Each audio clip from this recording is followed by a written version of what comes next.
ಎಲ್ರಿಗೂ ನಮಸ್ಕಾರ. ಕೋಡಿಂಗ್ ಅಥವಾ ಪ್ರೋಗ್ರಾಮಿಂಗನ್ನು ಕಲಿಬೇಕು, ಆದರೆ ಬೇರೆ ಲ್ಯಾಂಗ್ವೇಜ್ ಇಂಗ್ಲೀಷ್ ಅಥವಾ ಹಿಂದಿಯಲ್ಲಿರೋ ಎಕ್ಸ್ಪ್ಲನೇಷನ್ ಅರ್ಥ ಆಗ್ತಾ ಇಲ್ಲ, ಕನ್ನಡದಲ್ಲೇ ಇದ್ದಿದ್ರೆ ಚೆನ್ನಾಗಿರ್ತಿತ್ತು ಅಂತ ಇದೀರೋ ಅವರಿಗೆಲ್ಲ ಈ ಚಾನಲ್ಗೆ ಸುಸ್ವಾಗತ. ಹಾಗಾದರೆ ಇವತ್ತಿನ ಟಾಪಿಕ್ಕಿಗೆ ಹೋಗೋಣ. ಫಸ್ಟು HTML ಇಂದ ಸ್ಟಾರ್ಟ್ ಮಾಡ್ತಾ ಇದ್ದೀನಿ. Because HTML is like basic. ಯಾವುದೇ ಪ್ರೋಗ್ರಾಮಿಂಗ್ ಲ್ಯಾಂಗ್ವೇಜ್ ಅಂತ ಹೋದ್ರೂ HTML ತುಂಬ ಈಸಿಯಾಗಿರುತ್ತೆ. ಹಾಗಾಗಿ HTML ಇಂದ ಸ್ಟಾರ್ಟ್ ಮಾಡ್ತಾ ಇದ್ದೀನಿ. HTML ಅಂದರೆ ಏನಪ್ಪ? HTML ಅಂತಂದರೆ ಹೈಪರ್ ಟೆಕ್ಸ್ಟ್ ಮಾರ್ಕಪ್ ಲ್ಯಾಂಗ್ವೇಜ್. ಈಗ ಇದನ್ನು ಸಿಂಪಲ್ಲಾಗಿ ಎಕ್ಸ್ಪ್ಲೇನ್ ಮಾಡಬೇಕು ಅಂತಂದರೆ, ಈಗ ಯಾವುದೇ ಒಂದು ಬ್ರೌಸರ್ ಅಂತ ಅಂದರೆ ಫೈರ್ಫಾಕ್ಸ್ ಆಗಿರ್ಬೋದು, ಕ್ರೋಮ್ ಆಗಿರ್ಬೋದು, ನೀವು ಯಾವುದೇ ಸಫಾರಿ ಆಗಿರ್ಬೋದು, ಗೂಗಲ್ ಮಾಡಲಿಕ್ಕೆ ಫಸ್ಟ್ ಓಪನ್ ಮಾಡೋದೇ ಆ ಟೂಲ್ನ.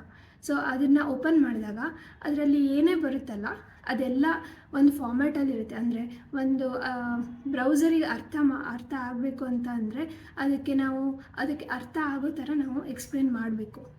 ಅದನ್ನು ನಾವು HTML ಲ್ಯಾಂಗ್ವೇಜ್ ಅಂತೀವಿ.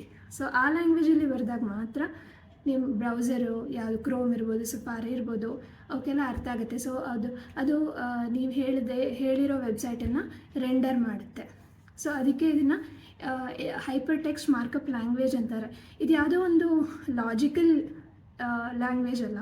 ಲಾಜಿಕಲ್ ಅಂತಂದರೆ ನಿಮಗೆ ಇದರಲ್ಲಿ ಏನೋ ಒಂದು ಲಾಜಿಕ್ ಹಾಕಿ ಬರೀಬೇಕು, ಇಫ್ ಕಂಡೀಷನ್ ಹಾಕಬೇಕು, ಫಾರ್ ಲೂಪ್ ಹಾಕಬೇಕು, ಇಂಥದ್ದೇನೂ ಇರಲ್ಲ. It is A simple. ನೀವೇನು ಬರೆದ್ರೆ ಅದು ರೆಂಡರ್ ಆಗಿ ನಿಮ್ಮ ಸ್ಕ್ರೀನಲ್ಲಿ ತೋರಿಸುತ್ತೆ. ಓಕೆ, ಹಾಗಾದರೆ ನಮಗೆ HTML ಅಂತ ಅಂದರೆ ಏನು ಅಂತ ಗೊತ್ತಾಯಿತು. ಹಾಗಾದರೆ ನೆಕ್ಸ್ಟ್ ಸ್ಟೆಪ್ ಏನಪ್ಪ ಅಂತಂದರೆ ಇದನ್ನು ಕಲಿಯೋದಕ್ಕೆ, HTML ಲ್ಯಾಂಗ್ವೇಜ್ನ ಕಲಿಯೋದಕ್ಕೆ ಏನೇನು ಬೇಕು? ಫಸ್ಟ್ ಆಫ್ ಆಲ್ ಲ್ಯಾಪ್ಟಾಪ್ ಅಂತೂ ಬೇಕೇ ಬೇಕು. ಅದಾದಮೇಲೆ ಫಸ್ಟ್ ಇಂಪಾರ್ಟೆಂಟ್ ಲ್ಯಾಪ್ಟಾಪ್ ಆದರೆ, second importance time. Laptop and time ಇದೆರಡು ಮುಖ್ಯವಾದದ್ದು. ಇದಾದಮೇಲೆ ಲ್ಯಾಪ್ಟಾಪಲ್ಲಿ ಯಾವ್ಯಾವುದು ಏನೇನು ಇರ್ಬೋದು, ಅಥವಾ ಯಾವ OS ಇದ್ದರೆ ಚೆನ್ನಾಗಿರುತ್ತೆ. ವಿಂಡೋಸು, ಲಿನಕ್ಸು, ಇಲ್ಲ ಅಂತಂದರೆ ಮ್ಯಾಕ್ OS ಯಾವುದಿದ್ರೂ ಪರವಾಗಿಲ್ಲ. ಇದನ್ನು ಯಾವ OS ಅಲ್ಲಿ ಬೇಕಾದರೂ ರನ್ ಮಾಡ್ಬೋದು. ಎಡಿಟರ್ ಇರಬೇಕಾಗುತ್ತೆ. ಎಡಿಟರ್ ಅಂತಂದರೆ ನಮ್ಮ ನೋಟ್ಬುಕ್ ಥರ, ಅದೊಂಥರ ಏನಂದರೆ ನಾವು ಅದರಲ್ಲಿ HTML ಬರೆದು ಒಂದು ಫೈಲ್ ಆಗಿ ಸೇವ್ ಮಾಡಿ ಅದನ್ನು ರನ್ ಮಾಡಬೇಕಾಗುತ್ತೆ. ಇದನ್ನೆಲ್ಲ ಬರೆಯೋದಕ್ಕೆ ನಾವು ಏನು ಟೂಲ್ ಯೂಸ್ ಮಾಡ್ತೀವಲ್ಲ ಅದನ್ನು ಎಡಿಟರ್ ಅಂತಾರೆ. ದೇರ್ ಆರ್ ಮಲ್ಟಿಪಲ್ ಎಡಿಟರ್ಸ್ ಇದ್ದಾವೆ. ಎಕ್ಸಾಂಪಲಿಗೆ ನೋಟ್ಪ್ಯಾಡ್ ಇರ್ಬೋದು, ನೋಟ್ಪ್ಯಾಡ್++ ಇದೆ, ವಿಜುವಲ್ ಸ್ಟುಡಿಯೋ ಕೋಡ್ ಇದೆ. ಆಮೇಲೆ ಇದೆಲ್ಲ ನೋಟ್ಪ್ಯಾಡ್++ ಮಲ್ಟಿಪಲ್ ಲ್ಯಾಂಗ್ವೇಜನ್ನು ಸಪೋರ್ಟ್ ಮಾಡುತ್ತೆ. ಹಾಗೆ ಈಗ ಜಾವಾ ಅಂತ ಬಂದರೆ ಎಕ್ಲಿಪ್ಸ್ ಇದೆ. ಇಲ್ಲ ಜಾವಾ ಸ್ಕ್ರಿಪ್ಟಿಗೆ ವಿಜುವಲ್ ಸ್ಟುಡಿಯೋ ಕೋಡ್ ಈಗ ಫೇಮಸ್ ಆಗ್ತಾ ಇದೆ. ಅದು ಮಲ್ಟಿಪಲ್ ಲ್ಯಾಂಗ್ವೇಜಸನ್ನು ಸಪೋರ್ಟ್ ಮಾಡ್ತಾ ಇದೆ. ಪೈಥಾನ್ ಆದರೆ ಪೈಚಾರ್ಮ್, ಈ ಥರ ಬೇರೆ ಬೇರೆ ಎಡಿಟರ್ಸ್ಗಳಿದ್ದಾವೆ. ನಾವು ಸ್ಟಾರ್ಟಿಂಗಲ್ಲಿ ವಿಜುವಲ್ ಸ್ಟುಡಿಯೋ ಕೋಡನ್ನೇ ಪಿಕ್ ಮಾಡೋಣ, because it is easy. Okay, ಇವಾಗ ವಿಜುವಲ್ ಸ್ಟುಡಿಯೋ ಕೋಡ್ನ ಇನ್ಸ್ಟಾಲ್ ಮಾಡೋದು ಹೇಗೆ ಅಂತ ನೋಡೋಣ.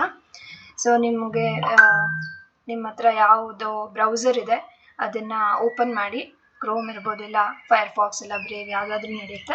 ಅದಕ್ಕೆ ಹೋಗಿ ವಿಜುವಲ್ ಸ್ಟುಡಿಯೋ ಕೋಡ್ ಅಂತ ಹೇಳಿ ಸರ್ಚ್ ಮಾಡಿ, ಅದರಲ್ಲಿ ಫಸ್ಟ್ ಲಿಂಕ್ ಏನು ಬಂದಿರುತ್ತಲ್ಲ ಅದರಲ್ಲಿ ಡೌನ್ಲೋಡ್ ಅಂತ ಹೇಳಿ ಆಪ್ಷನ್ ಇರುತ್ತೆ. ಇಲ್ಲಿ ಕಾಣಿಸ್ತಾ ಇದೆ ನೋಡಿ, ಇದ್ರ ಮೇಲೆ ಕ್ಲಿಕ್ ಮಾಡಿ. ಇದು ನಮಗೆ ಇವಾಗ ಯಾವ OSಗೆ ಡೌನ್ಲೋಡ್ ಮಾಡಬೇಕಲ್ಲ ಆ ಪರ್ಟಿಕ್ಯುಲರ್ ಫೈಲ್ನ ಡೌನ್ಲೋಡ್ ಮಾಡಲಿಕ್ಕೆ ಬಿಡುತ್ತೆ. ಇದರಲ್ಲಿ ವಿಂಡೋಸ್ ಇದ್ದವರು ವಿಂಡೋಸಲ್ಲಿ ಯಾವ ಕಾನ್ಫಿಗರೇಷನ್ ಇದೆ ಅದನ್ನು ಡೌನ್ಲೋಡ್ ಮಾಡ್ಕೊಳ್ಳಿ. ಲಿನಕ್ಸ್ ಅಥವಾ ಉಬುಂಟು ಇದ್ದರೆ ಇಲ್ಲಿ, ಹಾಗೆ ಮ್ಯಾಕ್ OS ಇದ್ದರೆ ಇಲ್ಲಿ. ನಂದು ಇವಾಗ ವಿಂಡೋಸ್ ಇದೆ.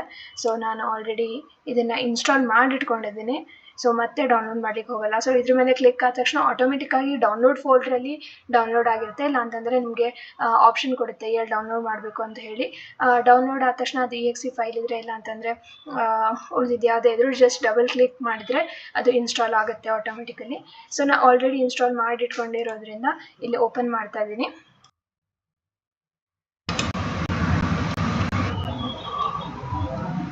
Okay, visual studio code install ಆದಮೇಲೆ ನಿಮಗೆ ಈ ಥರ ಒಂದು ವಿಂಡೋ ಕಾಣಿಸುತ್ತೆ. ಅಂದರೆ ಇದು ವಿಜುವಲ್ ಸ್ಟುಡಿಯೋ ಕೋಡ್ ಅಂತ ಇಲ್ಲಿದೆ ನೋಡಿ, ಇದು ಇದರ ಸಿಂಬಾಲು, ಐಕಾನು. ಅದಾದಮೇಲೆ ಅದ್ರ ಮೇಲೆ ಡಬಲ್ ಕ್ಲಿಕ್ ಮಾಡಿ ಓಪನ್ ಮಾಡಿದ ತಕ್ಷಣ ನಿಮಗೆ ಈ ಥರ ವಿಂಡೋ ಓಪನ್ ಆಗುತ್ತೆ. ಸೊ ಇದರಲ್ಲಿ ಏನೇನು ಆಪ್ಷನ್ ಇದೆ, ಇದು ನಿಮಗೆ ಫೈಲ್ ಅಥವಾ ಫೋಲ್ಡರ್, ಫಸ್ಟ್ ಒನ್ ಏನಿದೆ ಅಲ್ಲ ಎಕ್ಸ್ಪ್ಲೋರರ್ ಅಂತ ಹೇಳಿ, ಇದು ಫೈಲ್ ಅಥವಾ ಫೋಲ್ಡರ್ನ ಸ್ಟ್ರಕ್ಚರ್ ತೋರಿಸ್ಲಿಕ್ಕೆ. ಅದಾದಮೇಲೆ ಇದು ಸರ್ಚ್ ಮತ್ತು ರಿಪ್ಲೇಸ್, ಹೋಲ್ ಫೋಲ್ಡರಲ್ಲಿ ಸರ್ಚ್, ಯಾವುದೇ ಒಂದು ವರ್ಡನ್ನು ಅಥವಾ ವೇರಿಯೇಬಲ್ನ ಅಥವಾ ಏನೇ ಒಂದು ಕೋಡ್ನ ನಾವು ಸರ್ಚ್ ಮತ್ತು ರಿಪ್ಲೇಸ್ ಮಾಡಲಿಕ್ಕೆ ಇದನ್ನು ಯೂಸ್ ಮಾಡ್ಬೋದು. ಈ ಮುಂದಿನ 3 ಐಕನ್ಗಳನ್ನು ಮುಂದೆ ಬರುವಂಥ ವಿಡಿಯೋಗಳಲ್ಲಿ ನಾವು ಚೆಕ್ ಮಾಡೋಣ. ಅದಾದಮೇಲೆ ನಾವು ನೆಕ್ಸ್ಟ್ ಏನು ಅಂತಂದರೆ, ಒಂದು index.html ಅಂತ ಫೈಲ್ ಕ್ರಿಯೇಟ್ ಮಾಡಿ ಅದನ್ನು ರನ್ ಮಾಡೋದು ಹೇಗೆ ಅಂತ ಹೇಳಿ ಚೆಕ್ ಮಾಡೋಣ. ಓಕೆ, ಇಲ್ಲಿ ನ್ಯೂ ಫೈಲ್ ಅಂತ ಹೇಳಿ ಆಪ್ಷನ್ ತೋರಿಸ್ತಾ ಇದೆ, ಇದ್ರ ಮೇಲೆ ಕ್ಲಿಕ್ ಮಾಡಿ. ಅದಾದಮೇಲೆ index.html ಅಂತ ಹೇಳಿ ಕ್ರಿಯೇಟ್ ಮಾಡೋಣ. ಓಕೆ, ಇದರಲ್ಲಿ ಏನಪ್ಪ, ಈ .html ಅಂತ ಅಂದರೆ ಏನು, ಇದು ಫೈಲ್ ಎಕ್ಸ್ಟೆನ್ಷನ್ ಅಂತ ಕರಿತೀವಿ. ಓಕೆ, ಫೈಲ್ ಎಕ್ಸ್ಟೆನ್ಷನ್ನ ಪ್ರಾಮುಖ್ಯತೆ ಏನು ಅಂತಂದರೆ, ಯಾವ ಲ್ಯಾಂಗ್ವೇಜ್ ಇದೆಯಲ್ಲ ಅದನ್ನು ಇದು ಡಿನೋಟ್ ಮಾಡುತ್ತೆ. ಸೊ ನಿಮಗೆ ಎಕ್ಸ್ಟೆನ್ಷನ್ ನೋಡಿದ ತಕ್ಷಣ ಇದು ಯಾವ ಲ್ಯಾಂಗ್ವೇಜ್ ಅಂತ ಹೇಳಿ ಆಲ್ಮೋಸ್ಟ್ ಗೊತ್ತಾಗ್ಬಿಡುತ್ತೆ.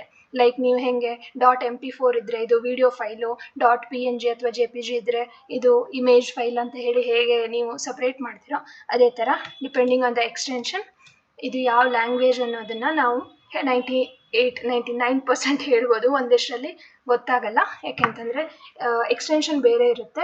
ಸೊ ನಿಮ್ಗೆ ಒಂದ್ಸಲ ಗೊತ್ತಾದರೆ ಅದನ್ನು ನೀವು ಹೇಳ್ಬೋದು ಅದು ಯಾವ ಪ್ರೋಗ್ರಾಮಿಂಗ್ ಲ್ಯಾಂಗ್ವೇಜ್ ಅಂತ ಹೇಳಿ. ಸೊ ಈಗ ಫಾರ್ ಎಕ್ಸಾಂಪಲ್ JS ಇದ್ದರೆ, ಜಾವಾ ಸ್ಕ್ರಿಪ್ಟ್ ಇದ್ದರೆ ಅದನ್ನು JS ಅಂತ ಹೇಳಿ ಕೊಡ್ತೀವಿ. ಅದಾದಮೇಲೆ ಜಾವಾ ಇದ್ದರೆ ಜಾವಾ ಅಂತ ಹೇಳಿ ಕೊಡ್ತೀವಿ, ಅಥವಾ ಪೈಥನ್ ಇದ್ದರೆ PY ಅಂತ ಹೇಳಿ ಕೊಡ್ತೀವಿ. ಅದಾದಮೇಲೆ CS ಇದ್ದರೆ C# ಇದ್ದರೆ CS ಅಂತ ಹೇಳಿ ಕೊಡ್ತೀವಿ. ಹಾಗೆ ಆಲ್ಮೋಸ್ಟ್ ಎಲ್ಲ ಕವರ್ ಮಾಡ್ದಂಗೆ ಆಯಿತು. ಸೊ ಇವಾಗ HTML ಅಂತ ಹೇಳಿ ಎಂಟರ್ ಕೊಟ್ಟರೆ ನಿಮಗಿದು ಒಂದು ಪಾಪಪ್ ಬರುತ್ತೆ, ಎಲ್ಲಿ ಸೇವ್ ಆಗಬೇಕು ಅಂತ ಹೇಳಿ. ನಾನು ಇವಾಗ ಇದನ್ನು ಸದ್ಯಕ್ಕೆ ಡೆಸ್ಕ್ಟಾಪಲ್ಲಿ ಸೇವ್ ಮಾಡ್ತಾ ಇದ್ದೀನಿ. ಸೊ ಕ್ರಿಯೇಟ್ ಫೈಲ್ ಅಂತ ಹೇಳಿ ಕೊಟ್ಟ ತಕ್ಷಣ ಇದು ಡೆಸ್ಕ್ಟಾಪಲ್ಲಿ ಹೋಗಿ ಸೇವ್ ಆಗಿರುತ್ತೆ. ನೀವು ಚೆಕ್ ಮಾಡ್ಬೋದು ಡೆಸ್ಕ್ಟಾಪಲ್ಲಿ ಹೇಗೆ ಅದು ತೋರಿಸುತ್ತೆ ಅಂತ ಹೇಳಿ. ಸೊ ಇವಾಗ ನಾನು ಇದನ್ನು ಇಲ್ಲಿಂದ ನಿಮಗೆ ಡೆಸ್ಕ್ಟಾಪ್ ಫೋಲ್ಡರ್ನ ಓಪನ್ ಮಾಡೋದು ಹೇಗೆ ಅಂತ ಹೇಳ್ತೀನಿ. ಇದ್ರ ಮೇಲೆ ರೈಟ್ ಕ್ಲಿಕ್ ಮಾಡಿ ರಿವೀಲ್ ಇನ್ ಫೈಲ್ ಎಕ್ಸ್ಪ್ಲೋರರ್ ಅಂತ ಕೊಟ್ಟ ತಕ್ಷಣ ಇದು ನಿಮ್ಮ ಆ ಪಾತಲ್ಲಿ ಎಲ್ಲಿದೆ ನಿಮ್ಮ ಫೈಲು ಅಂತ ಹೇಳಿ ಓಪನ್ ಮಾಡಿ ತೋರಿಸುತ್ತೆ. ಸೊ ಇದನ್ನು ರನ್ ಮಾಡೋದು ಹೇಗಪ್ಪ, ಇದು ಸಿಂಬಾಲ್ ಏನೋ ತೋರಿಸ್ತಾ ಇದೆ .html ಅಂತ ಕೊಟ್ಟಿರೋದ್ರಿಂದ ಇಲ್ಲಿ ಕ್ರೋಮ್ ಬೈ ಡಿಫಾಲ್ಟಾಗಿ ಕ್ರೋಮ್ ಅಥವಾ ಯಾವುದೇ ಒಂದು ನೀವು ಡಿಫಾಲ್ಟ್ ಬ್ರೌಸರ್ ಯಾವುದಿದೆ ಅದರ ಸಿಂಬಾಲ್ ಇದರಲ್ಲಿ ತೋರಿಸುತ್ತೆ. ಅದಾದಮೇಲೆ ಇದನ್ನು ರನ್ ಮಾಡೋದು ಹೇಗೆ ಅಂತ ಜಸ್ಟ್ ಒಂದು ಡಬಲ್ ಕ್ಲಿಕ್ ಕೊಟ್ಟರೆ ಸಾಕು, ಇದು ರನ್ ಆಗಿಬಿಡುತ್ತೆ. ಸೊ ಇವಾಗ ಯಾಕೆ ಇದು ಬ್ಲ್ಯಾಂಕ್ ಪೇಜ್ ಇದೆ ಅಂತಂದರೆ ನಾವು ಇದರಲ್ಲಿ ಏನೂ ಕೊಟ್ಟಿಲ್ಲ ಇವಾಗ. ಸೊ ಅದಕ್ಕೆ ಬ್ಲ್ಯಾಂಕ್ ಸ್ಕ್ರೀನ್ ಇದೆ. ಸೊ ಇವಾಗ ಇಲ್ಲಿ ನಮಸ್ತೆ ಅಂತ ಹೇಳಿ ಕೊಟ್ಟು ಸೇವ್ ಮಾಡೋಣ. ಸೇವ್ ಮಾಡಲಿಕ್ಕೆ Ctrl+S ಹೊಡಿಬೇಕು. ಸೊ ಸೇವ್ ಮಾಡಿದ ತಕ್ಷಣ ಸೇವ್ ಮಾಡಿ ಇಲ್ಲಿ ಬಂದು ರಿಫ್ರೆಶ್ ಇಲ್ಲೂ ಮಾಡಿದ್ರು ಬರುತ್ತೆ, ಇಲ್ಲಿ ಬಂದು ಎಂಟರ್ ಹೊಡೆದ್ರು ಬರುತ್ತೆ. ಸೊ ಇವಾಗ ನಮಸ್ತೆ ಅಂತ ಹೇಳಿ ತೋರಿಸ್ತಾ ಇದೆ. ಸೊ ಇದು ಹೀಗೆ ಅಂದರೆ HTML ಫೈಲ್ನ ಹೀಗೆ ನಾವು ರನ್ ಮಾಡ್ಬೋದು.